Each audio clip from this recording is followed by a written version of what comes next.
So we are recording now, and again, welcome to Functional Ways to Incorporate Speech and Language into Everyday Activities. Thank you very much for being here, Sylvia and Rena. Thank you. My name is Sylvia Agtwal, and I've been a speechy for close to 30 years. And when I say speechy, it's the whole speech and language under the umbrella. And I'm going to give you a little background of what that entails. And then we'll talk about how you can incorporate these development strategies in your everyday. I will ask if anybody has questions, probably after each slide, just to make sure that you guys are understanding and there's no question unanswered.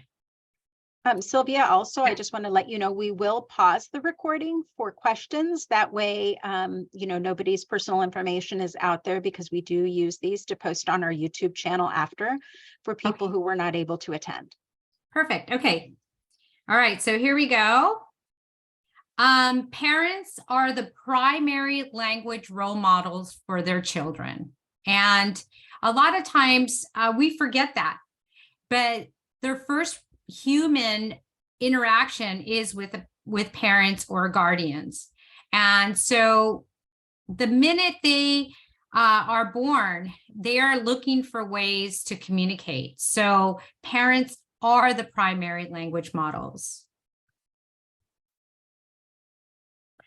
Language involves more than just a child's vocabulary. It involves the sounds we use, the sentences we make, and the way we use language to get what we want. So language, a lot of times we think that that babies, when they babble and, they're just babbling, but they're actually taking in information with their eyes, ears, and when they babble, they're practicing their oral muscles to imitate what you're talking to them about or simply saying. So it's important that we talk to our babies. Sometimes it's easier to just be quiet, but it's so important to interact with them. And I'll give you some examples of how that works. Is there any question about that?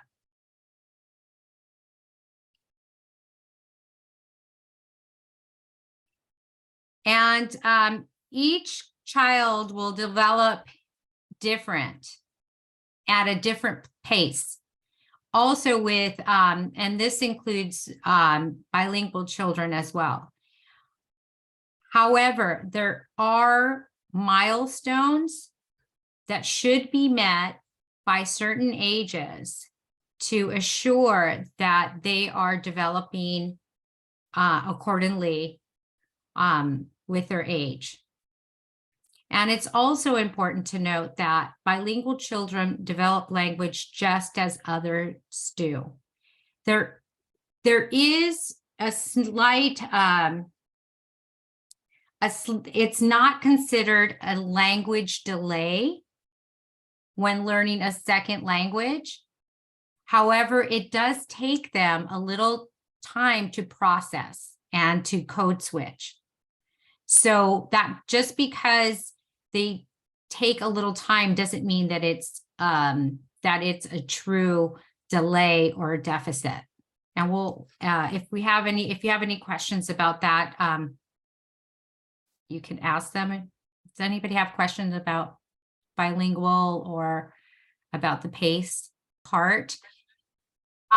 In early diagnosis of speech delays, they're actually taking part and referring, where when I first came on 30 years ago, they had no clues. They knew how the child developed, but as far as speech, they were waiting till the age of 5. And so we have progressed. There is certain things that a bilingual child will demonstrate and show that it's a bilingual acquisition of language.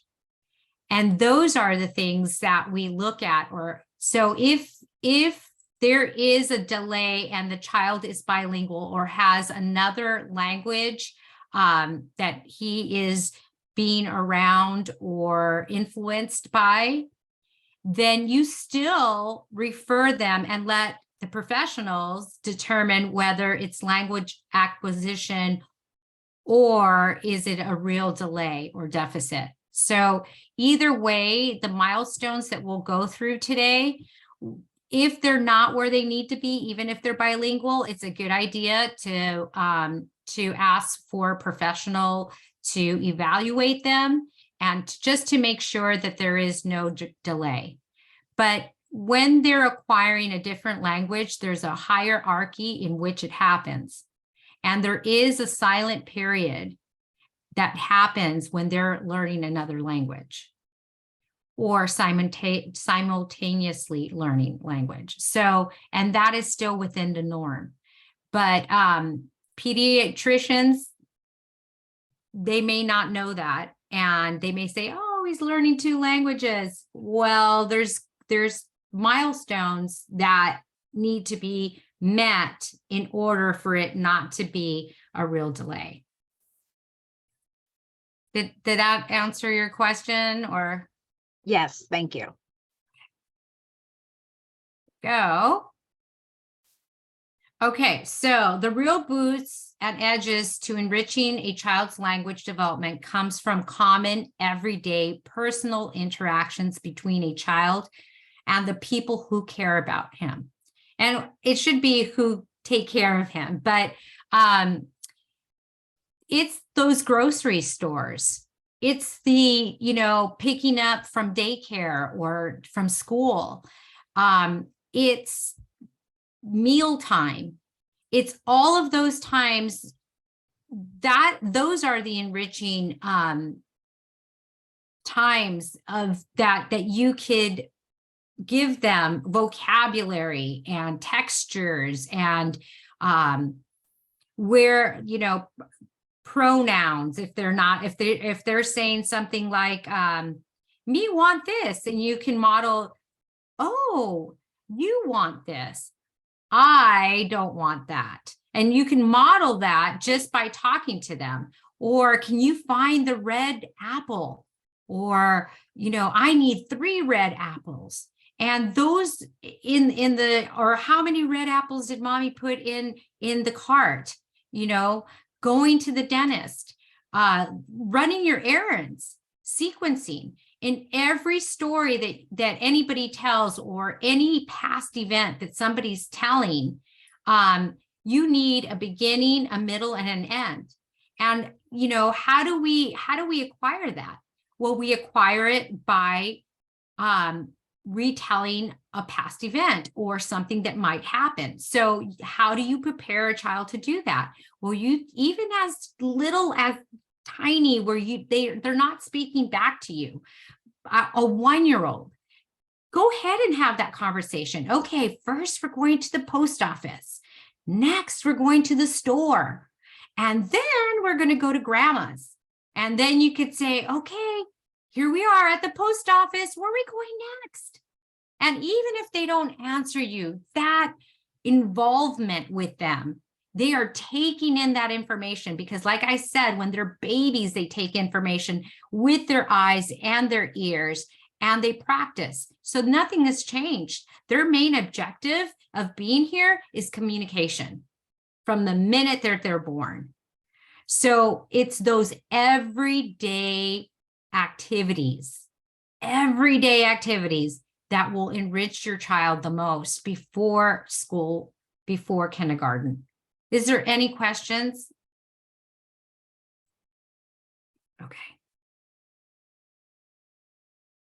Okay, at birth, infants prefer their mother's voices to other women's voices. To an infant, the human face is fascinating objects. Infants can express many desires, wants before they can talk. And that is absolutely true. I mean, when you have a baby, and we pride ourselves of knowing the cries of our baby.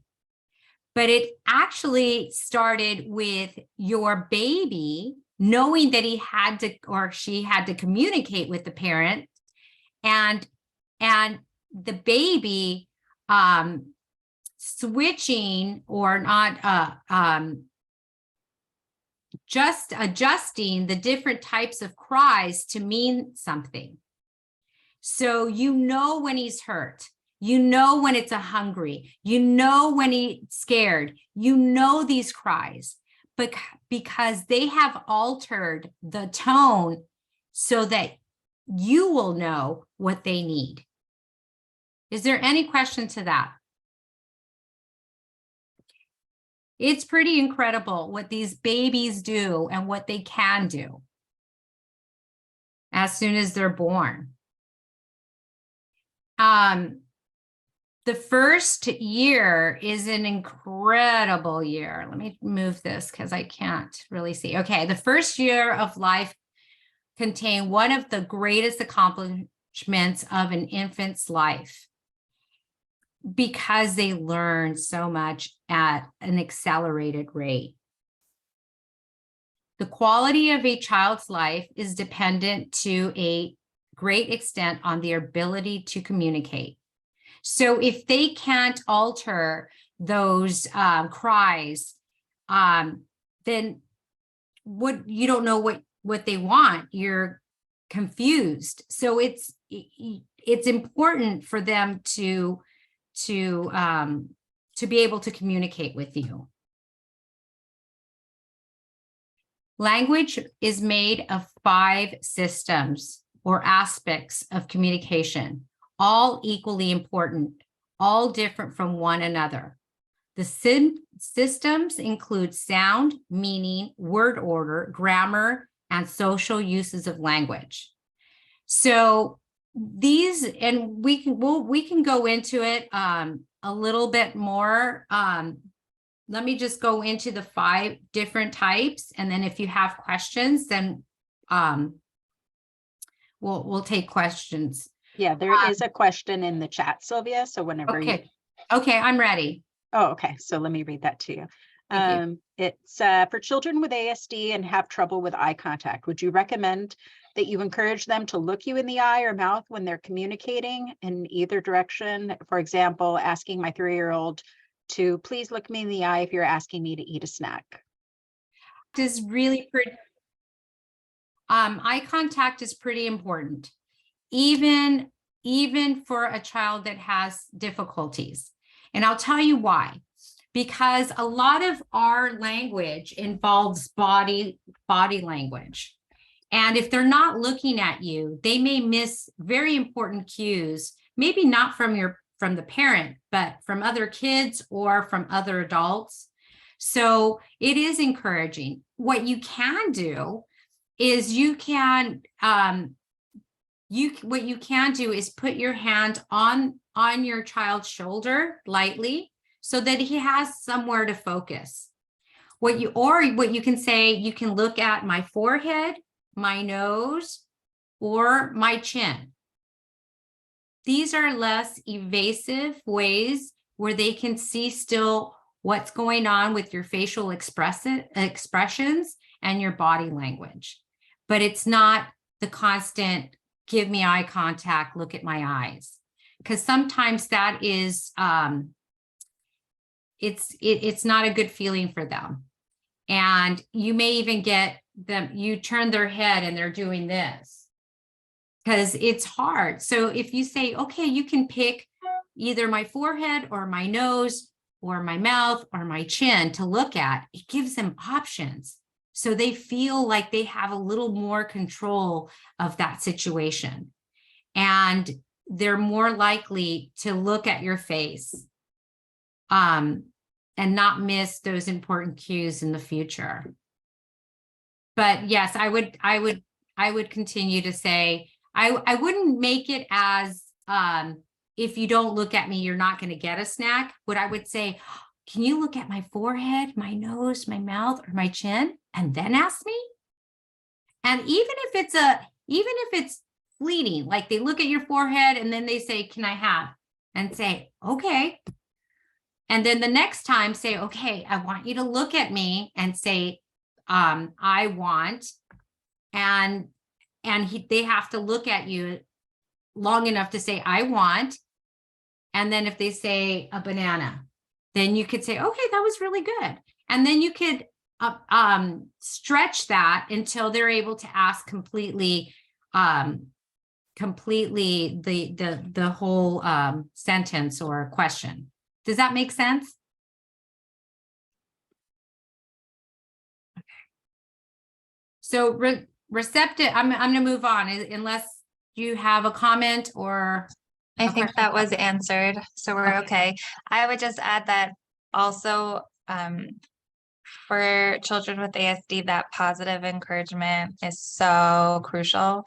So while you're working on the eye contact and just getting them to look at the face, just definitely acknowledge, I love how you're asking, or I love that you're wanting a snack, and I know, and you're communicating and you're talking. Let's try again, you know, and just do it like, you know, and just definitely acknowledge the communication piece of it. Right. And that they are asking, because that is the most important. And, you know, also I might, I'm glad that you said that, Rena. A lot of times when there is delays and deficits that happen, a lot of times we just think that they're not going to understand things.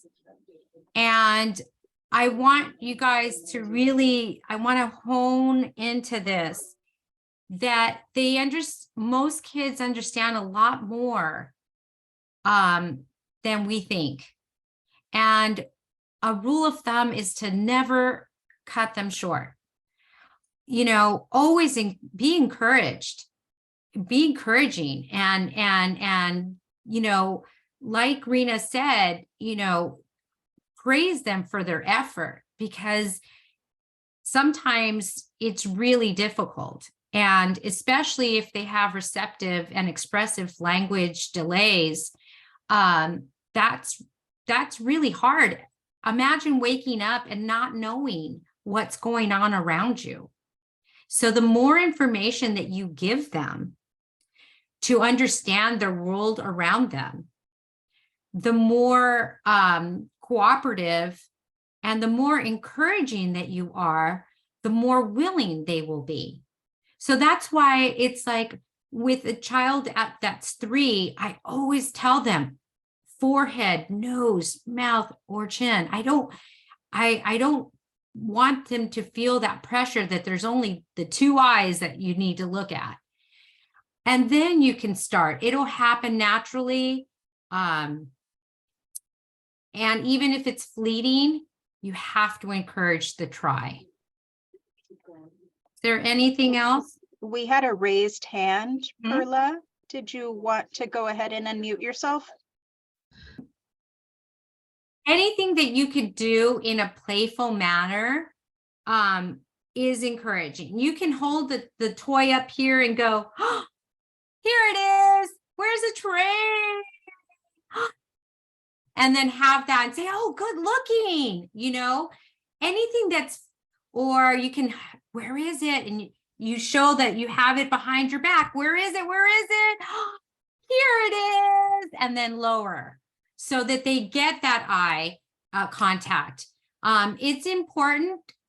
They need it because unfortunately we use a lot of body language in our, you know, we use a lot of facial expressions to let people know what we're thinking, and it's important for them to know. Okay, so I'm going on. Receptive language is the information that a child takes in by hearing sounds, seeing gestures, and formal sign systems. It's what she or he hears around them. Okay, so receptive language is the information that you take in.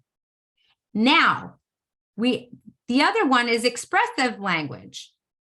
And your child can be doing really well. He understands everything, but he's not expressing. Or he expresses, but when you read a story or when you tell him, go put your shoes in the cubby, they can't do it. So if one's missing, there's ways to get them to, there's ways for you to help them in either way. Expressive language is the communication of one person to another. It begins with the birth cry. Expressive language can be conveyed through crying, laughter, words, gestures, and formal system of sign language, assistive devices, and computers. All right, so what is speech? So speech is sounds combined that make words. Okay, so let's hear this.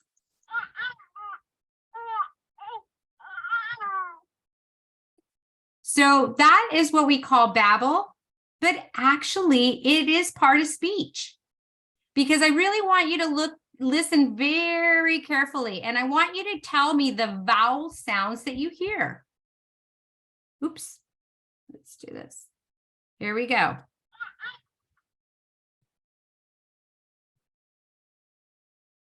So we heard, ah, right? That's the beginning.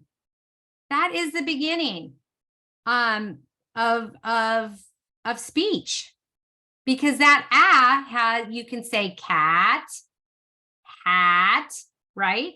So vowels are learned first. And if they're not babbling, they're not producing vowel sounds, which will later impact their speech. So this is the development in a normal hearing child.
All right, so I'm going to ask the question, how many sounds did you hear? What sounds did you hear?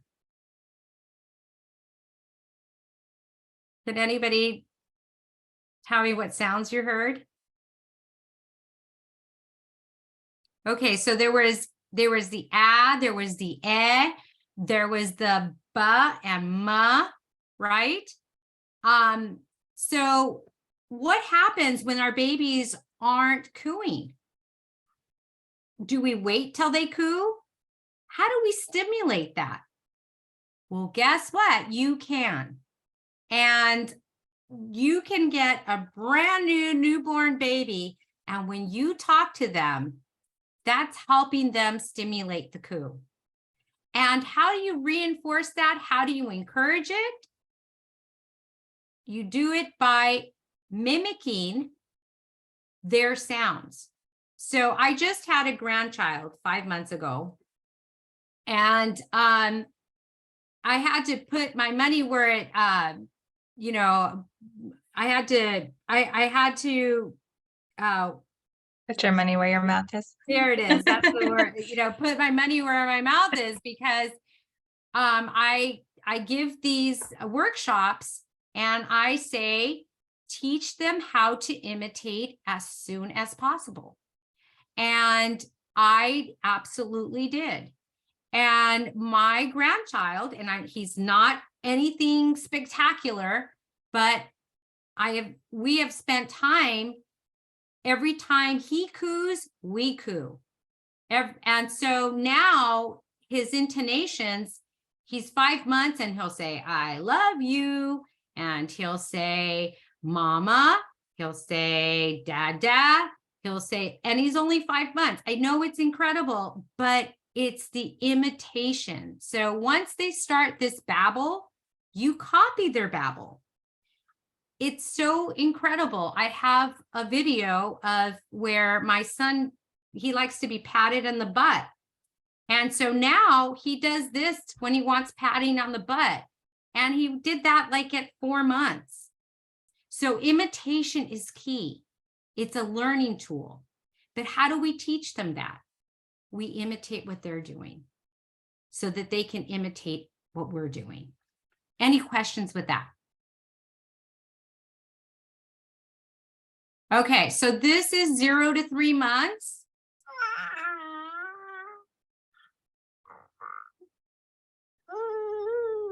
Ooh.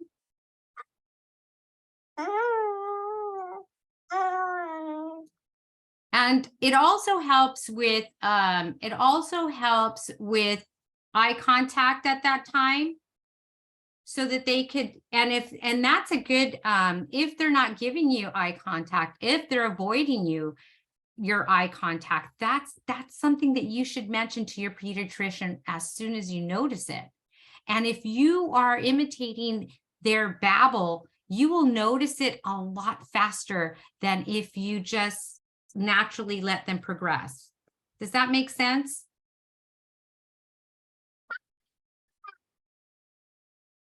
So that was easy. Okay, so these are the milestones we're going to go through. Okay, so by 18 months, they should have 1 to 22 words. By 24 months, they should have 272 words, and so on.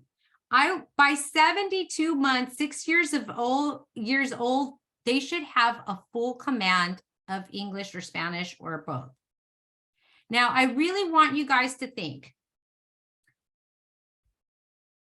what is the biggest word in your vocabulary?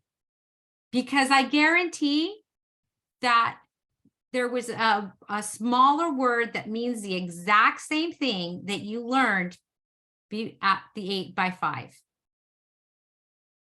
Everything, it's all a scaffolding.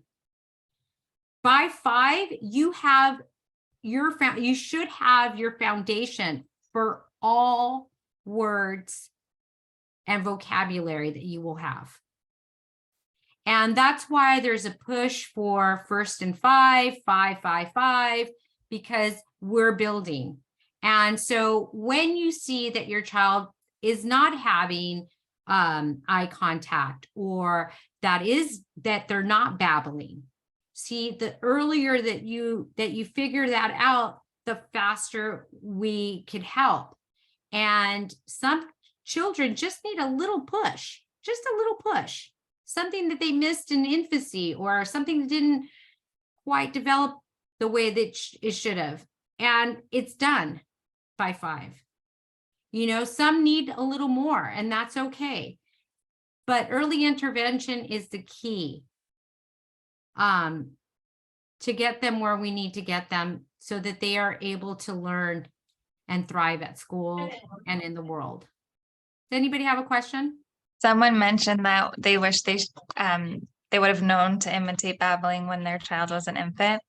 And I'm just thinking, it's not even just babbling or the sounds, but even showing them facial expressions, or imitate. If they yawn, show them they're opening their mouth, and then they'll try to imitate you. Or they learn to smile by watching your face.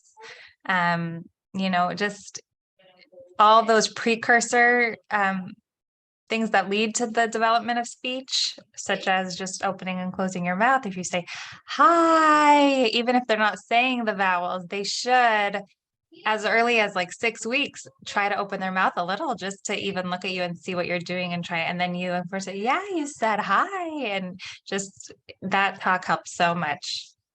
But you know what? Don't feel bad because children catch up really quick.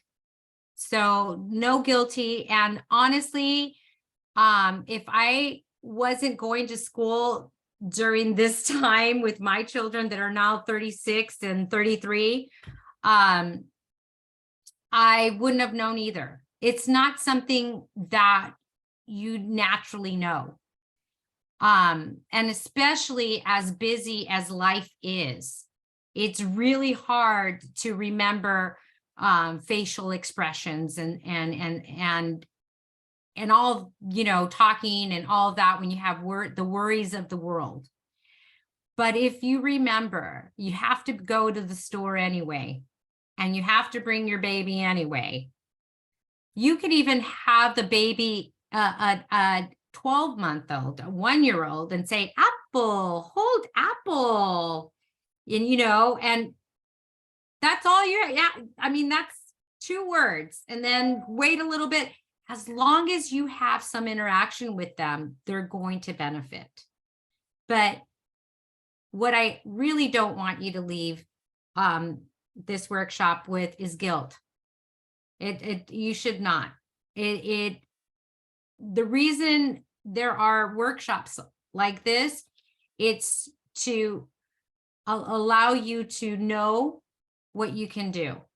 But just know that kids will learn.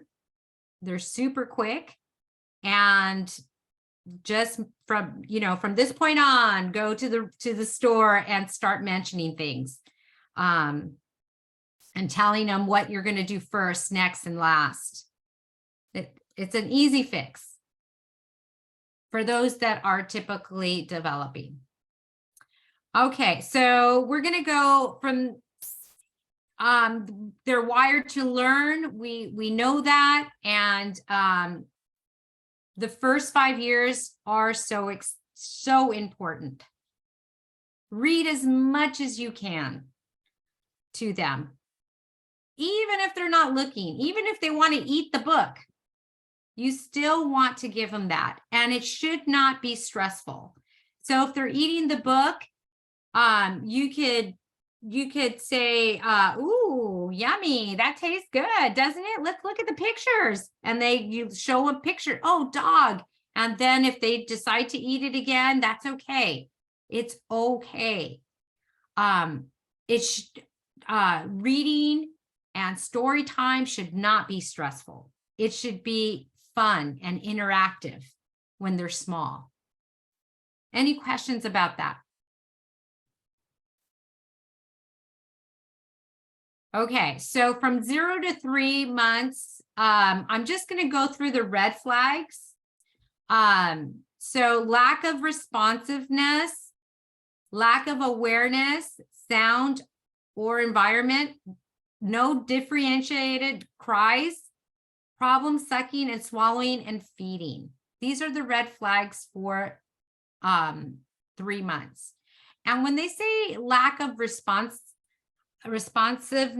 that is when they're not looking at you. That's when they are avoiding your gaze. That's when they're not interested in what you're doing or what you're saying, because the first 3 months they're learning how to communicate with you. That is their main objective, to get their needs met for survival. So if they're not doing these things, they are red flags, and they should be brought to the attention of your pediatrician. Any questions on that? Okay. All right, so from 4 to 6 months, red flags, they can't focus easily and easily overstimulated. And that is a little, because 4 to 6 months, what is their focus time? 30 seconds? It has to be at least, I mean, even 30 seconds is a long time. They have, at 4 to 6 months, they have to be focused enough for you to know that they're focusing. But for them to focus 30 minutes, you know, they're 4 to 6 months. So you'll know as a parent when they're not focused and easily overstimulated. If you live in a quiet house and all of a sudden you go somewhere and they're crying all the time, it may not be a red flag. It may be they just are overstimulated because they're not used to the noise. So those two, they're hard to detect. But if something's not feeling the way it should be feeling when you try to get their attention, like if they don't respond to by, you know, your name, their name by looking for the voice, you know, not that they would know their name yet, maybe at 6 months, but at 4, you know, look out for those things. If there is a loud something that drops and they didn't look for it, that's a big red flag. Lack of awareness in people and object in their environment. They should be tracking by that time. They should be interested in knowing who comes in the house and who doesn't. Rarely smiles or engages gaze with caregivers, problems feeding, and chronic medical problems. Does anybody have questions about these red flags?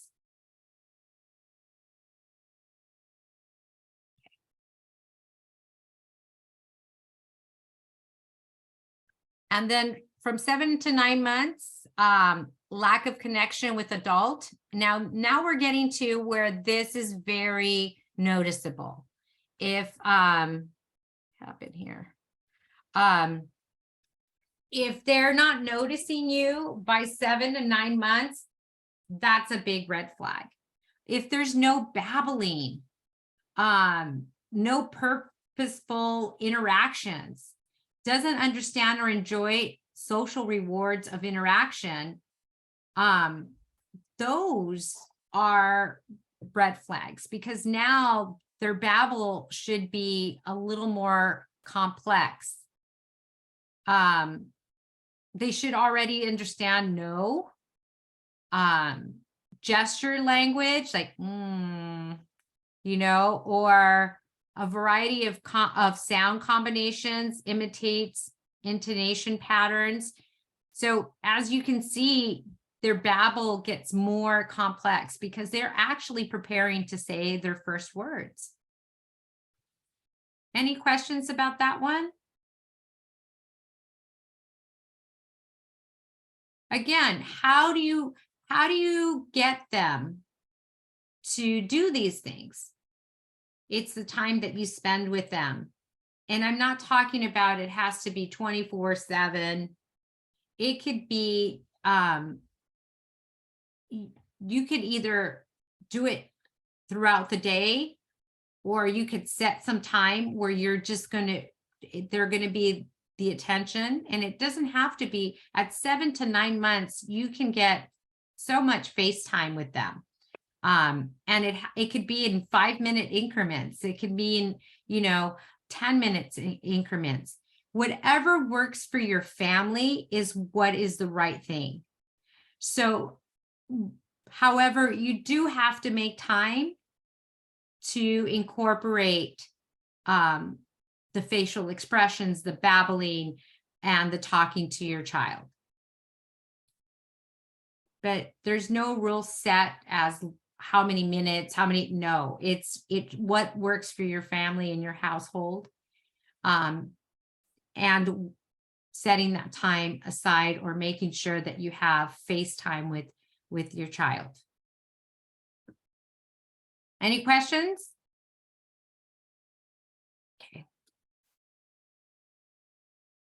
Okay, so by 10 to 12 months, and I wanted to show you that between 7 months, they're preparing, they're preparing, they understand no, and they're preparing, they imitate patterns and okay. So just 3 months after that, they're now understanding 10 words.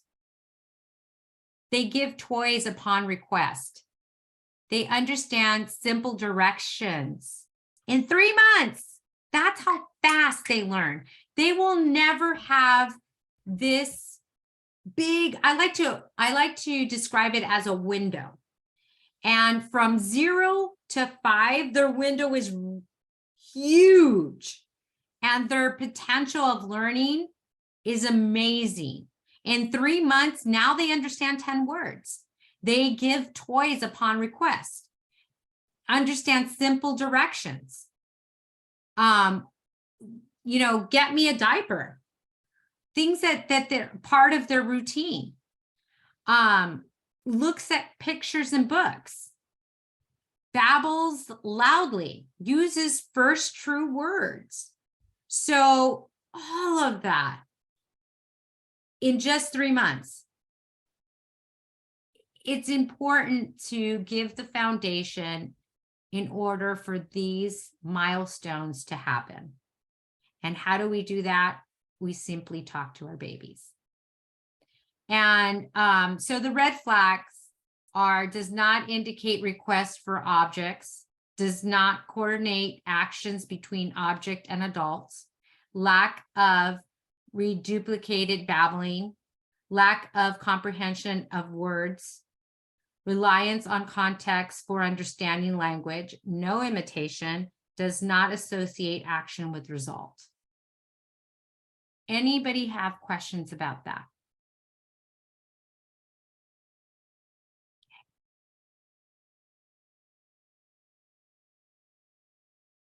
All right, so now we're going to 13. So again, 3 months later, they have single word productions, request objects. By this time, by 13 months, you can totally see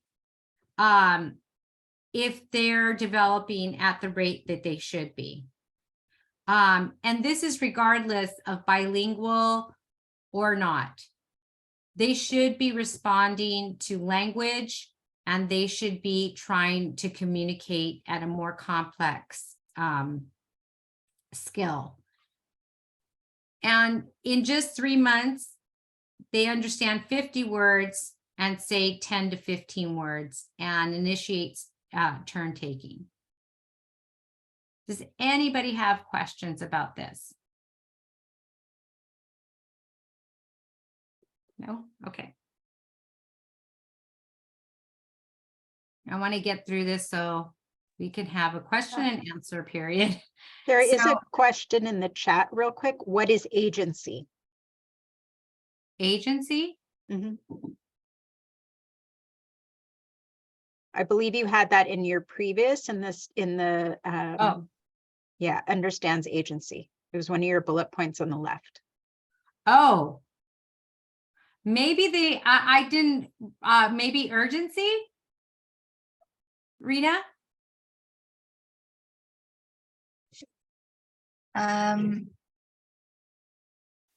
No, it's not that. I think that they're 13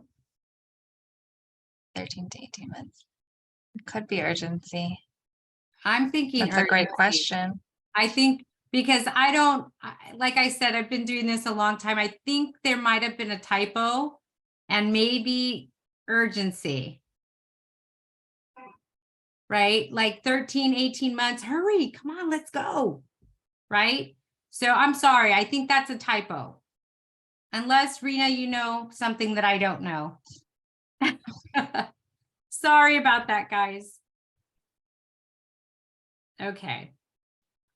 And okay, so by 2 years, another 3 months, they begin to use 2-word combinations. 24 months, 75 to 150 words. Did you see the jump in 6 months? So as soon as they're born, they're starting to grab and to store and to have a bag of tricks. And when they put it all together, you start seeing it really come alive between the ages of 1 and 24 months. If you're not seeing that, talk to your pediatrician and get a referral. Any questions?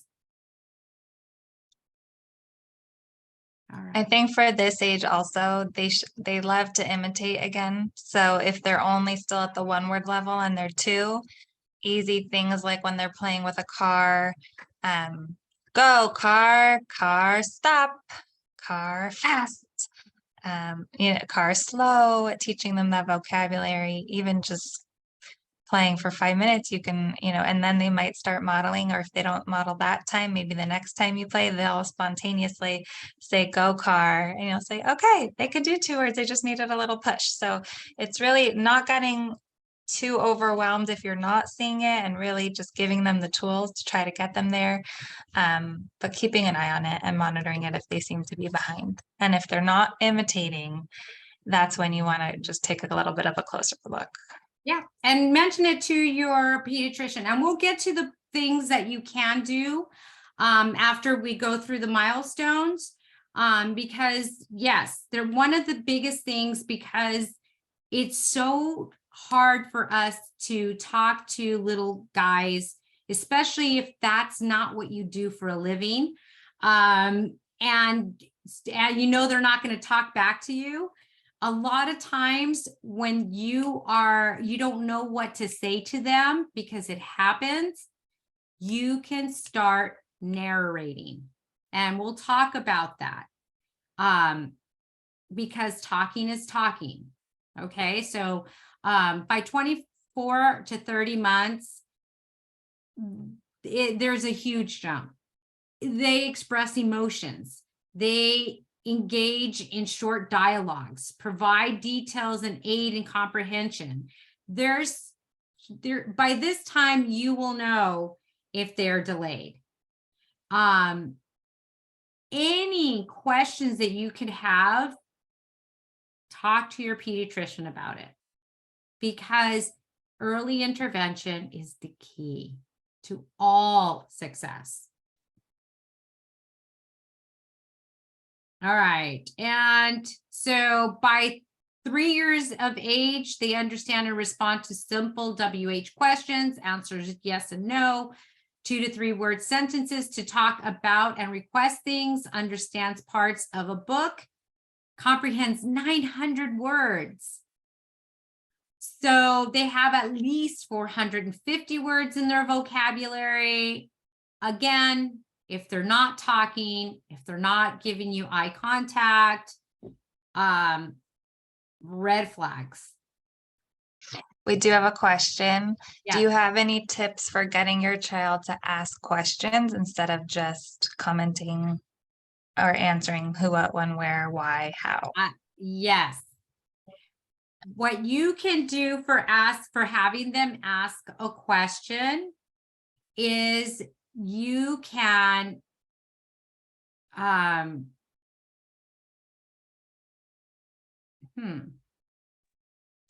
always say it starts with modeling and imitating. So Right. like those where spot books, or what is it, just getting them used to those types of questions.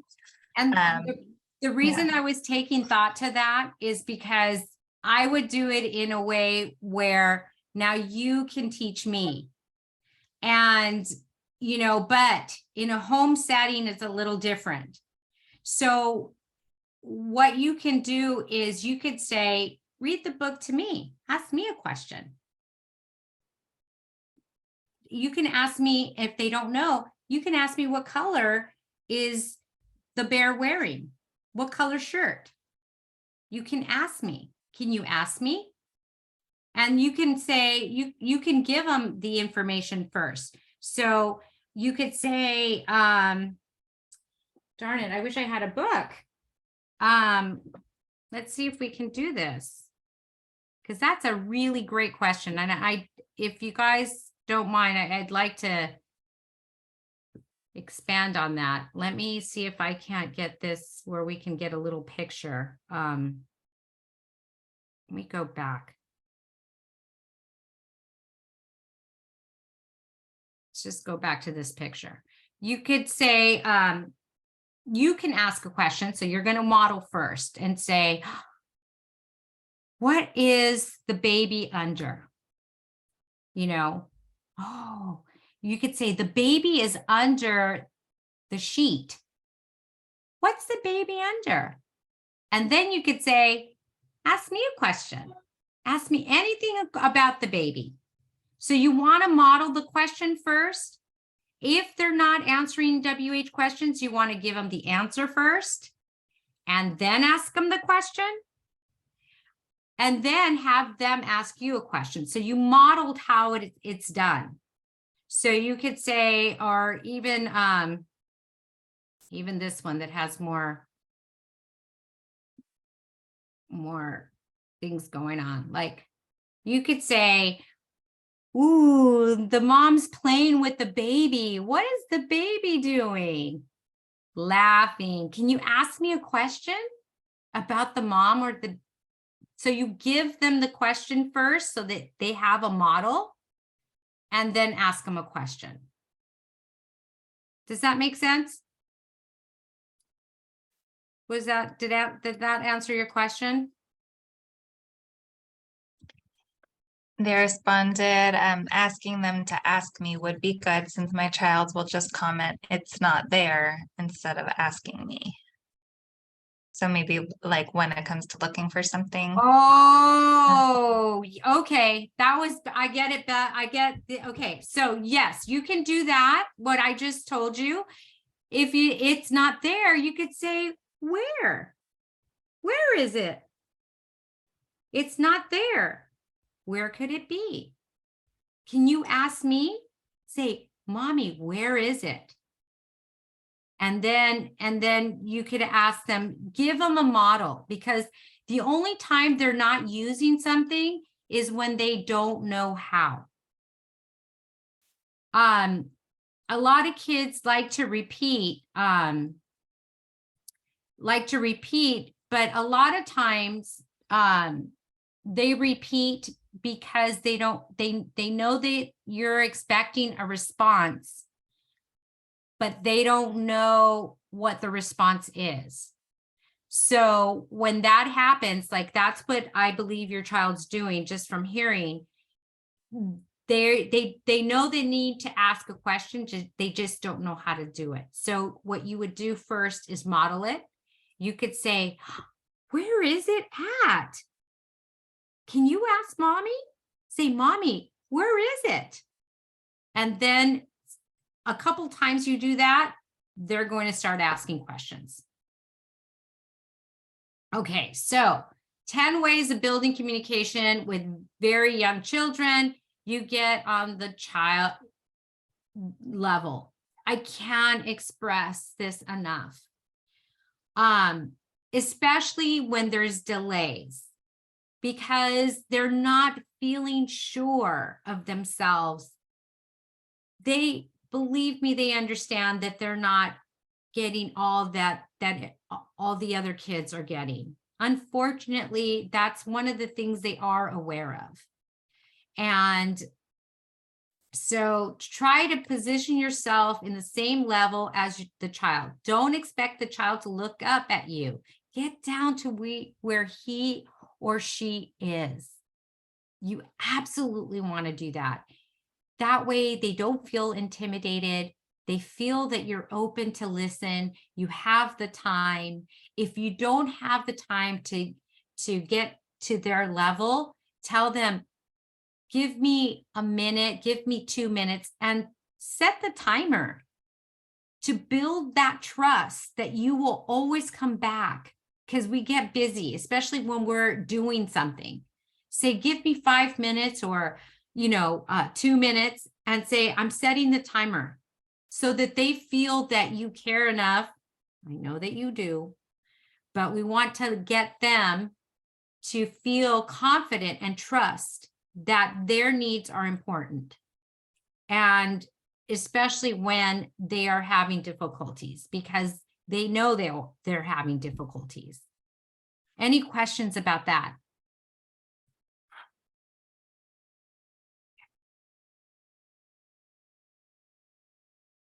All right, so listen and observe. At first, do nothing but watch the child. Notice what the child is doing or saying. What is she looking at? What does she pay attention to? What does she pick up? So you want to observe your child so that you know what their interests are. And I know a lot of parents say, oh, I know, but there are some that don't. And that's okay. Nobody told you to observe them. So if you observe them, you know how to pick up their conversation. Okay. And also, during this observation, you could narrate, and that's giving them vocabulary, that's giving them it's letting them feel that, letting them know that you're paying attention and what they're doing is important. And they'll get used to you narrating, because when you start narrating, saying, oh, the train is going up, up, up, up. Oh, it goes down. And when you stop, they'll look at you like, why'd you stop? So if you narrate, stop, listen, and observe, and narrate, they know that you are paying attention, and they are more ready to learn and follow what you're doing. Also, follow the child's lead. Begin to make comments about what the child's doing or looking at. If he moves into something else, shift to the new thing. And I want to make this, I want also to say this, children learn by imitation. They learn by hearing. They learn by seeing. So if you give them that vocabulary by narrating, they're going to have the vocabulary to say that the car goes up if you say it enough. They will have the functions, the real functions of the toys that they should be playing with. You want to give them the opportunity to learn from play. So you want them to be able to pay attention to the toy for a little bit, an extended amount of time where they can learn from it. What you don't want them is to, what I call dabble. And that is pick up something, 2 seconds, pick up something else, 2 seconds, pick something else. Engage with them. Extend that play. Show them the functions of that toy so that they start learning that engaging with an object or something or somebody you learn from. And a lot of times we have lots and lots of toys, and recycling the toys gives the child an opportunity for rediscovery. So if you have a lot of toys, pick out maybe 10 toys, hide the rest, and then each week exchange one so that they have rediscovery, because they learn from playing.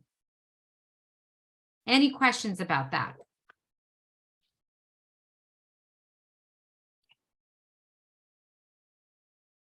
And keep it simple.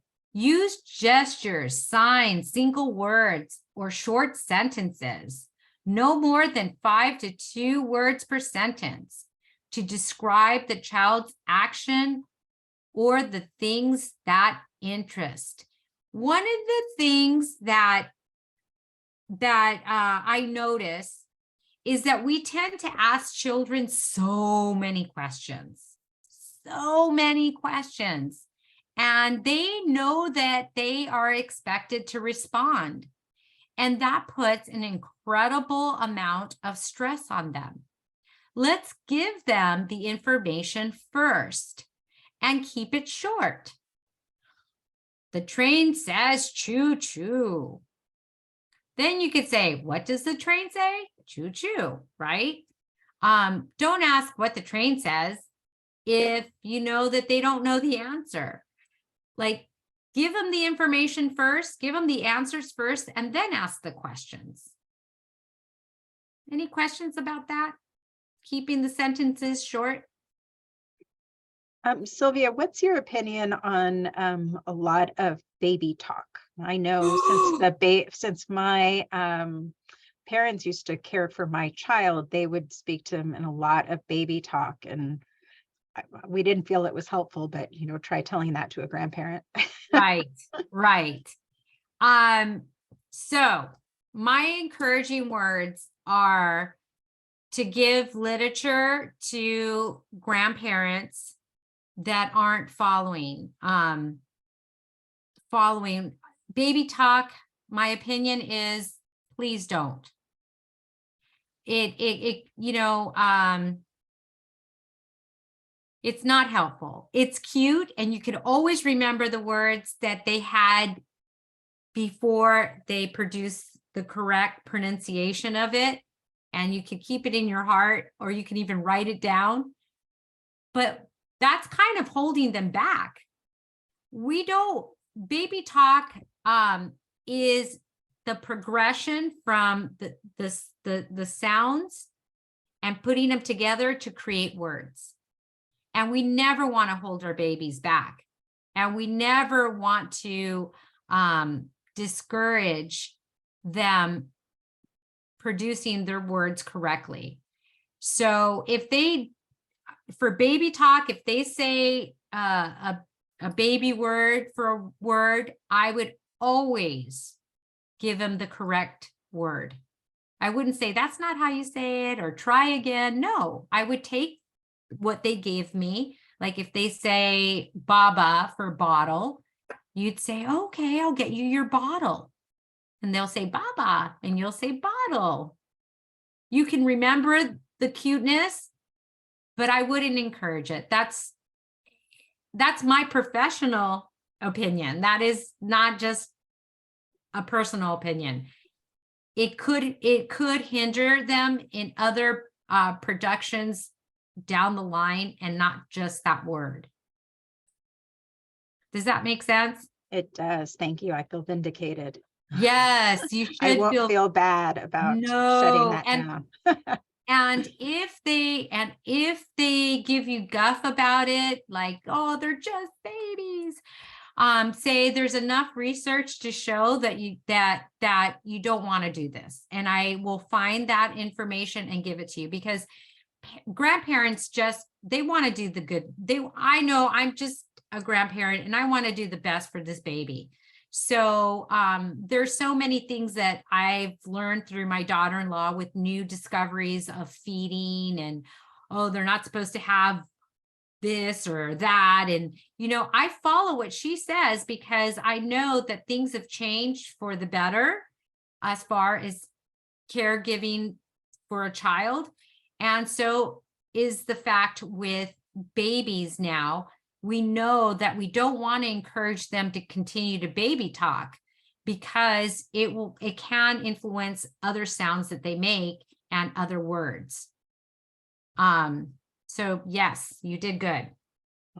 And there's also a question in the chat. What are some ways to support or tips for children that are delayed, that have echolalia or Gestalt Yes. language processor? Yes. Okay, so echolalia. Okay, so this is the catch-22 and a Gestalt learner. We teach them to imitate, and they understand an imitation as a learning tool. Okay, so what you want to do to stop that is you want to interrupt that. So, Rena, I'm going to use you, okay? So I'm going to say, I want to ask you your name. Okay. And I'm going to interrupt what your echolalia. Okay. So I'm going to say, what's your name? And you're going to say, What's your name? okay. So let's try it again. Ready?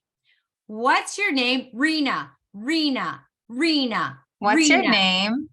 Rena, Rena, What's Rena. your name? They're gonna then Rena? repeat. They're Yeah, gonna yeah. repeat Rena. Yeah. You have to be quick.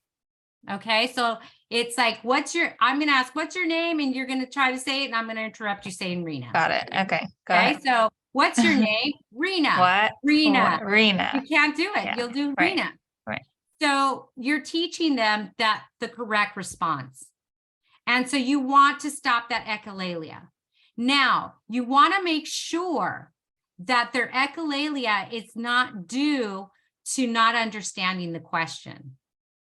Okay? So if they're demonstrating echolalia to an activity that they have not yet been or that they haven't understand, that's going to be it'll be hard, right? So let's say I'm going to say, okay, I'm going to show my child how to answer their name.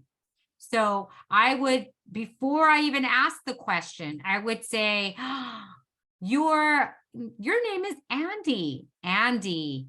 There's Andy. Where's Andy? Here's Andy. And I'd have them raise their hand. Andy, Andy, Andy, Andy, Andy, Andy. Your name is Andy. Your name is Andy. Your name is Andy. And then what's your name? Andy. So I give them the information that I want them to know first. And then you want to interrupt it because that is a mode of learning. We taught them how to imitate so that we get words, but then they're kind of stuck there because they know that you expect a response. They just don't know what it is. And with practice, they'll start discerning a question from an answer or a response. Does that make sense?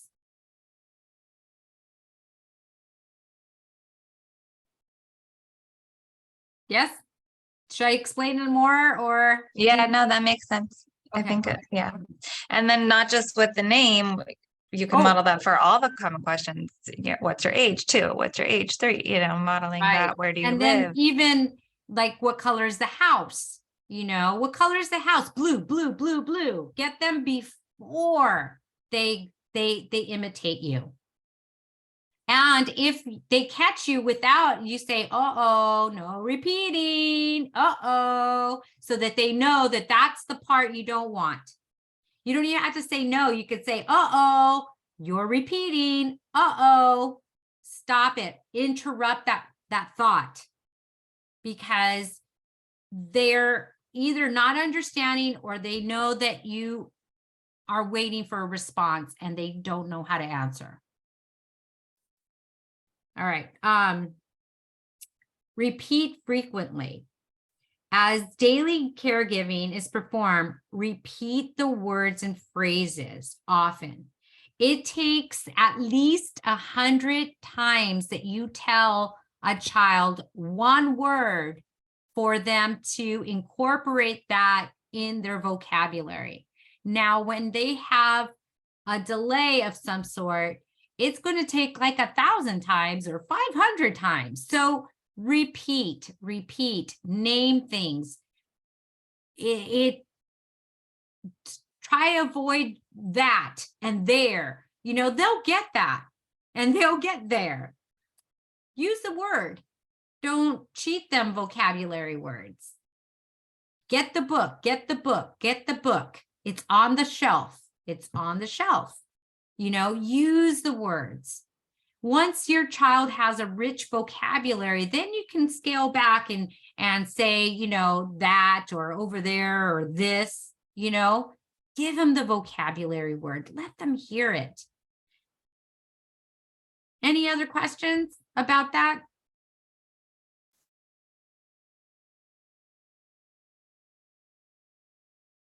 Okay. And this one is especially Young children are more responsive to statements than they are to questions. Questions intimidate, statements do not. And that's exactly, if there's a delay, if your child has a delay, please don't bombard them with so many questions. And if you are going to give them, ask them questions, make sure that they know what the right response is. We want them to be successful. If you know that they don't know the answer, give them the answer first and then ask them the question. The sky is blue today. What color is that sky? And they still might say purple and say, really? The sky is blue today. Blue. What color is the sky? And they'll get that rhythm that you're setting. Give them the opportunity to be successful. The more successful they are, the more they are open to learning. Any questions? Be patient. Allow your child time to react and respond. Do not overwhelm them with too much talk from you. If you pause and wait a moment or two, you give them time to think and respond. A lot of times we are very busy society. We want, and sometimes they just need some time to think about it. Give them that time. And when they say don't overwhelm her with too much talking from you, keep it simple. If they have a delay, keep it simple. Keep your sentence simple. Keep the information simple so that they can feel that they understand and they can feel good about themselves. Because the more that they have self-esteem about language, the more they're open to learn. Kids are not dumb. They know when they are not answering correctly.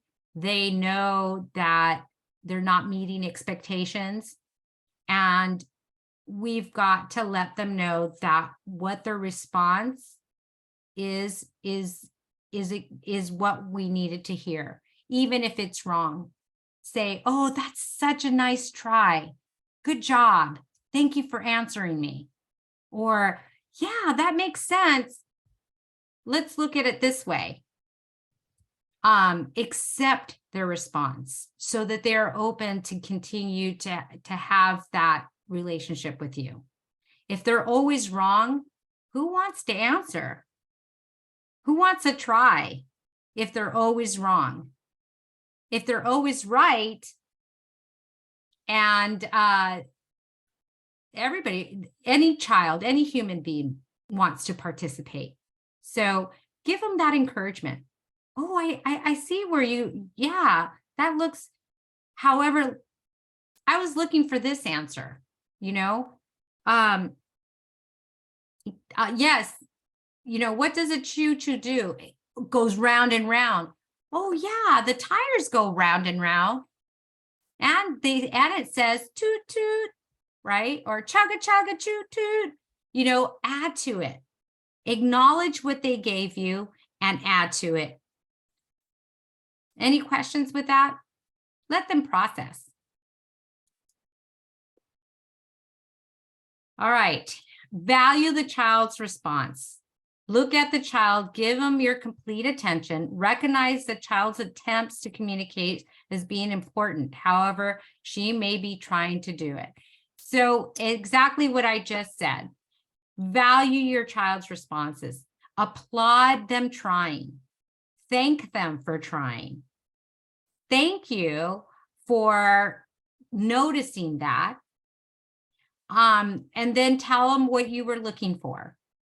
Thank you for noticing that. I was looking at this too. Look at this.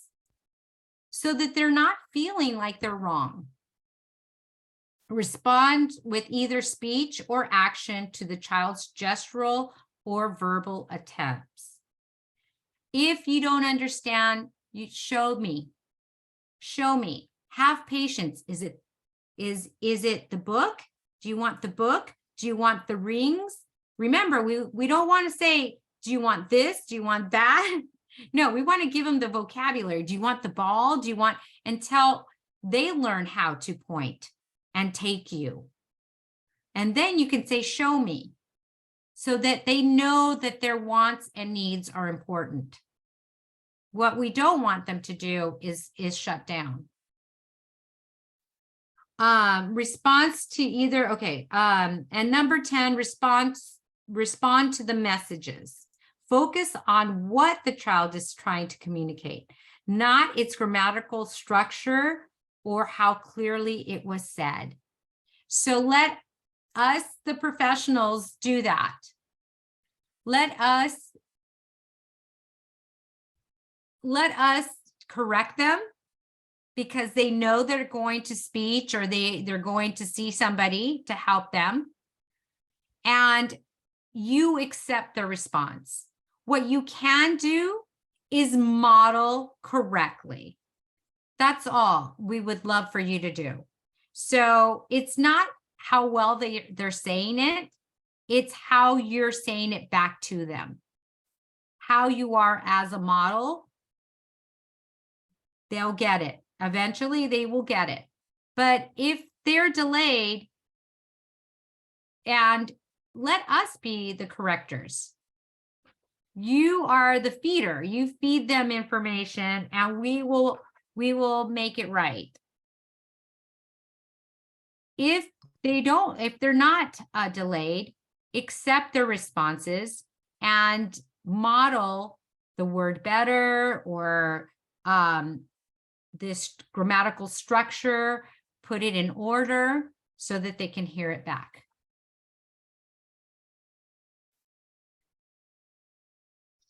All right. The chat box has something. Okay. I know it says to focus on what your child is trying to communicate, not the grammar or how clear it is. But do you have any advice besides modeling for a toddler not being able to produce certain sounds, such as F or S, etc., at all, or to finish a word such as buff or bucks, and the child is already in speech therapy? Okay. Yes. What you can do is for F, at first you can show them the air flow. Also, you can do your teeth, right? So after they have that F, you can just point to your mouth. Oh, you meant, so you're going to model back. Oh, you meant a fish. So they'll say pish, maybe, right? Because P for F is usually the substitution. But you would say, oh, you saw fish today, so that they see that they didn't do that with their mouth. But if they're already in speech, what I wouldn't do is say it's not pish, because what you can potentially cause is them to shut down and not want to talk. So that's really important. Say, oh yeah, that fish is so cute. It's yellow and it's orange. And then you could say, oh, the box, and really make it loud. The box is closed. Oh, how can we open it? So you're going to model really, you're going to over enunciate those missing sounds. But what you're not going to do is say, that's not how you say it, or try it again. Especially if they're in speech, let us do it. Let us be the bad guy in that way, because what we don't want them to do is shut down. What we don't want to do is squash their attempts. Ever. Does that make sense? All right, so we can get home to name the objects around you. This is a hat. You can start off with hat, and then you can add it to a sentence.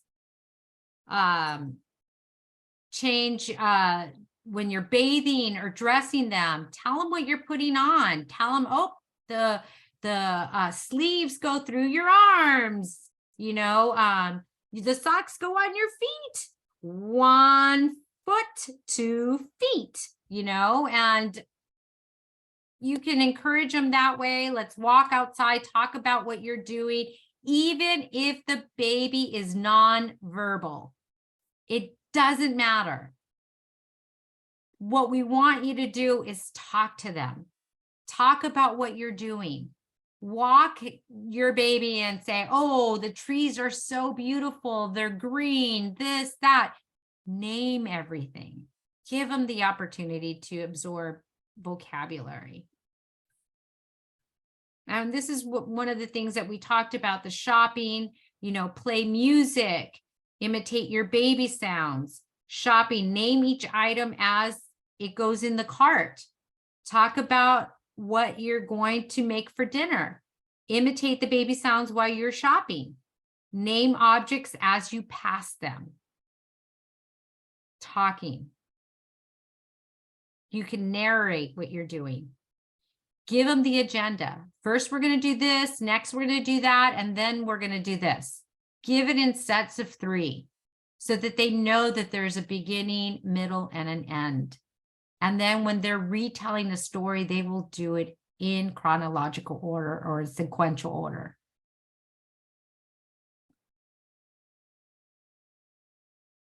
For children of all ages and ability levels, families are the primary contributors to incidental learning about the world and the place. Oral language skills are important precursors for reading. And I'm going to take it one step further. I'm going to say oral language is the precursor to all subjects. All subjects, everything that we do, you have to understand what's being said in order to be able to function. And how do we get that? How do we get that accomplished? Is we talk to our children, even when we think they're not listening. Tell them about what you see. Tell them about experiences. Ask them about their experiences. Accept their responses and model it correctly back if it needs to be done. What we don't want you to do is discourage them. And how you do that is by them always being wrong, by them always being corrected. By modeling, it's just you repeating what they're saying, but you're doing it correctly. So they don't have the same response like, oh, I'm never going to get this.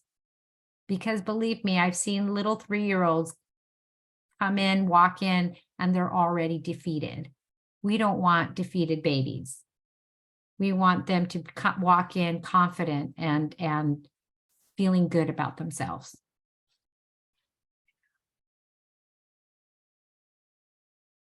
Okay, so there's more. It's past the time. Should we go on or? Yeah, we are going to have to wrap up soon. Okay. I'm sorry. No, How many more slides do you have? Because we can always send these out as well, if you don't mind. No, and we could do that. There's other little things like roll the ball after each turn, you know, we'll send it out. Right, Rena? We can send it out. Absolutely. No problem. Is there any questions though?